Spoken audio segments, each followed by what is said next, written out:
It's supposed to be the best part of the job. The putt drops, the crowd roars, the trophy gets raised. Then, after all the photos and handshakes, the real celebration begins, when the numbers get crunched and everyone who helped make it happen gets their cut. But what happens when that last part doesn't happen? Chris Gotterup just won his third PGA Tour event of 2026, 3 wins in a season that has launched him from a familiar name to a genuine force. Right when the celebration should be at its peak, something has gone sideways. Something that has nothing to do with bogeys or birdies. Out of nowhere, a demand has been made.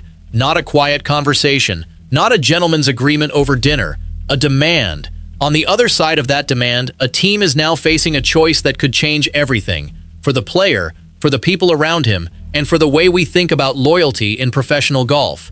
Here's the question nobody has answered yet. When you stand on the 18th green holding a trophy, who actually gets to share in that victory?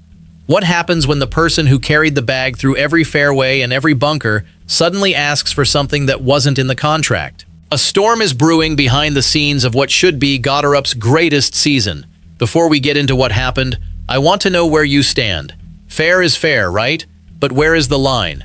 Drop your take in the comments. This story is bigger than one bonus. It is about what happens when money meets loyalty in a sport that pretends it is above that kind of thing. Stick around, because by the time we get to the end, you might see the PGA Tour a little differently. And if you want to be the first to know how this one ends, hit that subscribe button.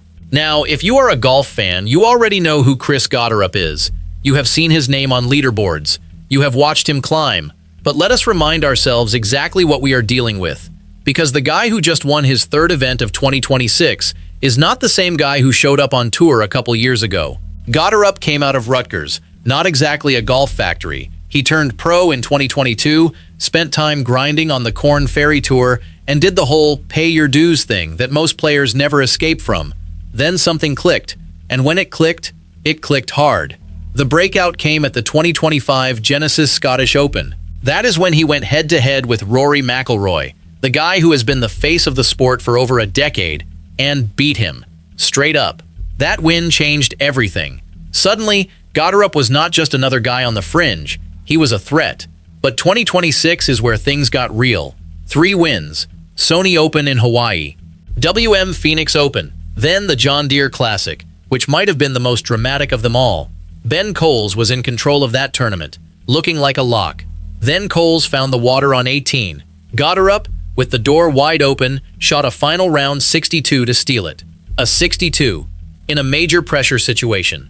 That is not luck. That is cold-blooded execution. Here is the stat that should make you stop. In all 3 of his 2026 wins, Gotterup closed with a final round of 64 or lower. Every single one. You do not do that by accident. You do that when you have figured something out that nobody else has. His world ranking went from 195 to number 14 in about 14 months. That is not a climb. That is a rocket launch. The John Deere Classic was not just his 3rd win of the season. It was his 5th career PGA Tour victory. 5th. For a guy grinding on the Korn Ferry Tour just a few years ago, that is staggering. So here is the thing. This is not a story about some average player having a lucky run. This is about a guy who has arrived. The kind of player who makes you stop scrolling when you see his name on the leaderboard. The kind of player who makes opponents nervous. That is exactly why what is happening right now matters so much. When a player is flying this high, the people around him are flying with him. When things get complicated at the top, the fall can be just as fast as the rise.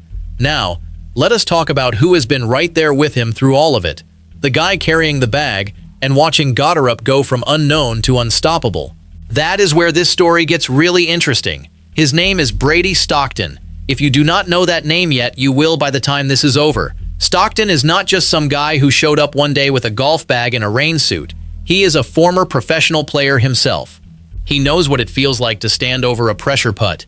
He knows what it feels like when the crowd is loud and your hands are shaking. He has been there. That is exactly why Gotterup brought him on.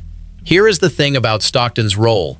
It goes way beyond just handing over the right club at the right time. Gotterup has said it himself. This is not a give me the 6-iron and step back kind of relationship. He relies on Stockton for strategy, for course management, for the kind of conversations that keep his head straight when everything around him is falling apart. Stockton is the guy who talks him down when the pressure is climbing and the heart rate is spiking. Think about that for a second. On a Sunday afternoon when the leaderboard is tight and one bad swing can cost you $1 million, who do you turn to when your own brain is telling you to panic? For Chris Gotterup, that guy is Brady Stockton. After the Sony Open win in 2026, Gotterup gave Stockton the credit for keeping him clear-headed. Those were his exact words, clear-headed. In a sport where one wrong thought can destroy a round, that is not a small compliment. That is a statement saying, I could not have done this without him. Here is the part that makes this complicated. Gotterup does not always use the same caddy. At the John Deere Classic, his third win of the season, the guy carrying the bag was not Brady Stockton. It was his brother, Patrick Gotterup. When Chris won that tournament, he broke down in tears on the practice green with Patrick right there beside him. That moment was real. That moment was emotional. That moment is now part of a much bigger puzzle. So let us start connecting dots. Brady Stockton is the regular guy, the strategist, the clear-headed guy. But when the biggest win of the season happened, he was not even on the bag. His brother was. Now, after that win, something has happened. Something about money. Something about what is fair and what is not. The standard agreement in professional golf is pretty straightforward. The player gets the big check. The caddy gets a percentage, usually around 10% for a win. Sometimes more with a special deal, sometimes less. Almost always based on a handshake, a verbal agreement, a trust that both sides will honor their word. That is where this starts to crack wide open. When Gotterup won the John Deere Classic, the prize money was $1,584,000. On a standard 10% deal, the caddy on that bag, Patrick, would have walked away with about $158,000. Not bad for a week. But Brady Stockton was not on the bag that week. Patrick was. So when rumors started circulating about a caddy demanding a bonus after a third win, people assumed it was Patrick. Family drama. A brother asking for more. That would be messy enough on its own. But that is not what happened. There is another layer. The Jani-King Spring Clean Challenge. A 7-event team competition running from February to April of 2026. Gotterup partnered with Jacob Bridgman, and together they won the whole thing. The prize structure was specific. Players got $30,000 each. Caddies got $5,000. $5,000 is not life-changing on the PGA Tour. But for a caddy, that is significant.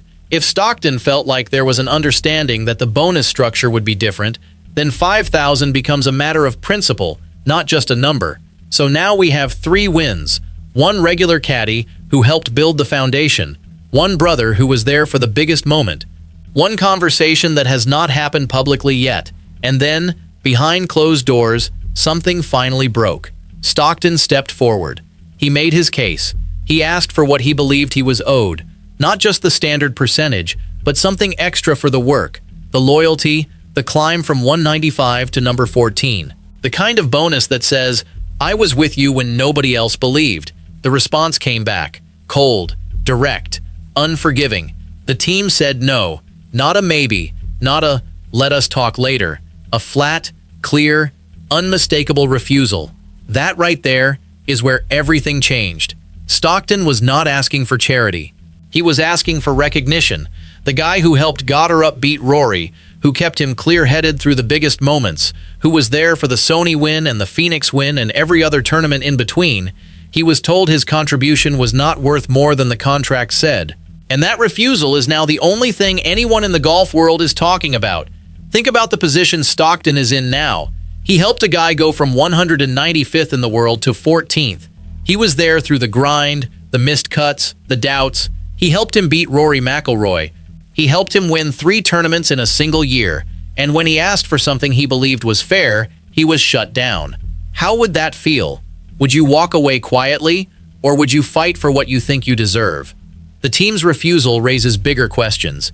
Is this Gotterup's decision, or is his management pulling the strings? Is Gotterup himself making this call, standing behind the contract and saying, a deal is a deal, or is he letting agents and financial advisors fight his battles while he stays silent? If Gotterup made the call himself, it changes how we see him. The humble guy who cried with his brother on the practice green now looks like someone who draws hard lines when money is involved. That is not a bad thing, but it is not a good look either. If management made the call without his full agreement, then Gotterup looks weak, like a player who does not have control over his own team. That is almost worse. In professional sports, players are expected to lead. A guy who cannot stand up for his caddy is a guy who cannot stand up for himself. Now look at the bigger picture. This is not just about Stockton and Gotterup anymore. This has become a test case for the entire PGA Tour. How caddies are treated going forward might depend on how this ends. Caddies work in the shadows. They support. They carry the weight without taking the credit. They get the standard percentage, but they do not get the endorsement deals. They do not get the TV interviews. They do not get the fame. When things go wrong, they are often the first to be blamed. When things go right, they are often the last to be recognized. Stockton speaking up changed that dynamic. He refused to stay invisible. He demanded to be seen. And when he was told no, he made sure everyone else saw it too. Now, every caddy on tour is watching. The Association of Professional Tour Caddies is watching. They have been pushing for better protections, clearer contracts, and more transparency for years. This situation might be the spark that finally forces the issue. Because if Stockton can be refused after everything he gave, what does that mean for everyone else? If the trust between player and caddy is that fragile, then the whole system starts to look broken. Gotterup has spent years building an image. Humble, hard-working, grateful. The kind of guy who hugs his brother on the practice green and cries after a win. That image is powerful. It is why fans root for him. It is why sponsors want to work with him. If that image cracks, it could take years to rebuild. Fans do not forget when money is involved. Money shows you who someone really is. So where does this go from here? The big question is whether Stockton decides to walk. If he leaves Gotterup's team, he will need to find another player.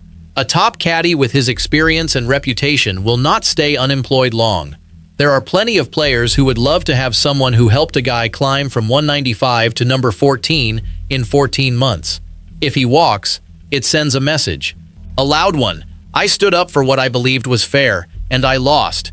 That is not a message the PGA Tour wants circulating. If the best caddies start feeling undervalued, you will see a talent drain. The alternative is a compromise, a payment both sides can live with, a statement that smooths things over. That is the best case scenario. But the longer this drags out, the harder that becomes. Every day without a resolution is another day the rumor mill spins. Another day people pick sides. Another day the trust between player and caddy erodes. Trust in this sport is fragile.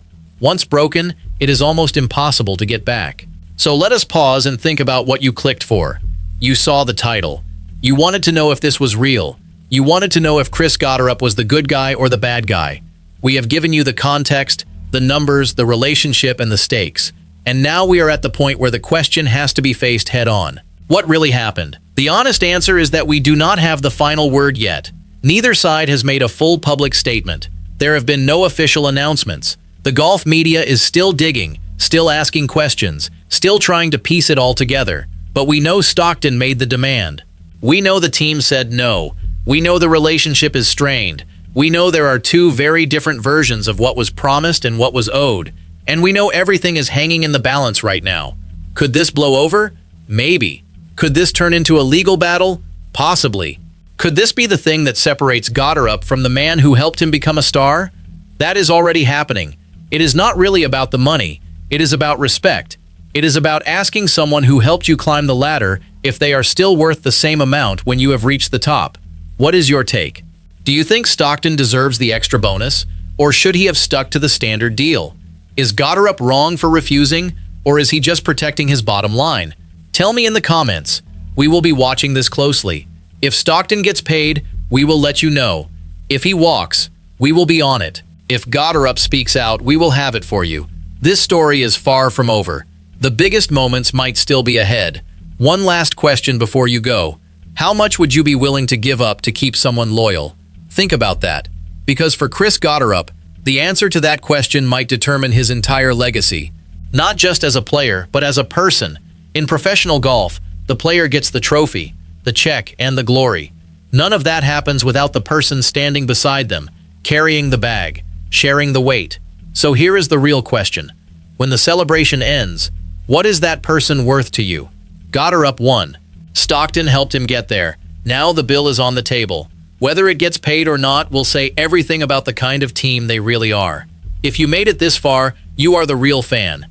Drop a comment, share your take, and if you want to follow this story as it unfolds, hit subscribe. We will keep you updated.